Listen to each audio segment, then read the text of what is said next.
My name is Ethan Miller, and I was just 10 years old when everything changed. I lived in Springfield, Illinois, a pretty normal place with normal kids, normal teachers, and a normal amount of drama. Except in my case, things were far from normal, at least in fourth grade. I had a life that was turned upside down. My world revolved around school, video games, and trying to avoid my nemesis, a kid named Mark. Mark was a bully, a real piece of work, and he was somehow always adored by our math teacher, Mrs. Gable. She was a stickler for rules, and she was also super religious. I'm Jewish myself, but I don't judge people for their beliefs. But Mrs. Gable, she was something else. She would constantly make me help Mark with his math, even though she knew we didn't get along. Anytime Mark and I fought, which was often, she would always take his side. It wasn't just that she favored him, she would treat me like dirt. The worst part, she'd call me the devil whenever I upset her or whenever I stood up to Mark. It was like she thought I was some evil spirit just because I didn't like being pushed around. One day in gym class, Mark and I got into it big time. He started shoving me around again and again, and I finally snapped. I fought back. I really fought back. I had broken my arm a few weeks before and was still wearing a cast. In the heat of the moment, I grabbed it and tried to hit him. I wanted to get him to stop. The gym teacher pulled us apart before I could do any real damage. Of course, Mrs. Gable saw the whole thing and the fallout was immediate. I got in trouble and she started in with her usual routine. She called me the devil right to my face and gave me the worst look. I felt like I was the only bad person in the world. I was so angry it wasn't fair. That's when I decided I had to do something. I wasn't going to be treated like that anymore. I started to formulate my plan.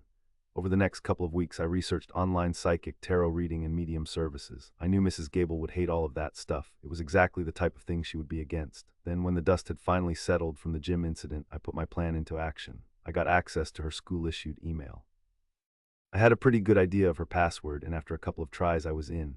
I signed her up for every single one of those services, using her own email address.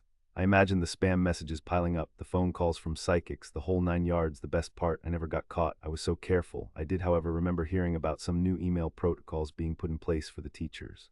The school was definitely trying to stop something, and I was sure it was because of me.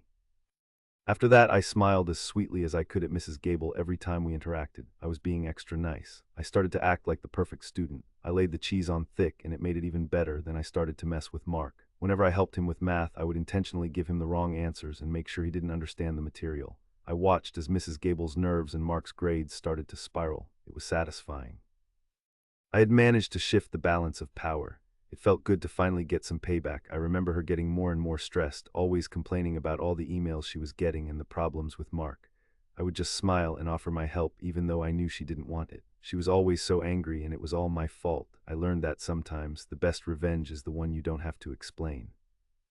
I made Mrs. Gable and Mark's lives a little bit harder and they never figured out it was me. I moved on to middle school and I never had Mrs. Gable again. I heard she left the school a year later. I don't know if it was because of me, but a part of me hopes it was. Sometimes I still think about that time and about how I finally stood up to her and to Mark. It was a hard lesson, but I learned that sometimes you have to fight back.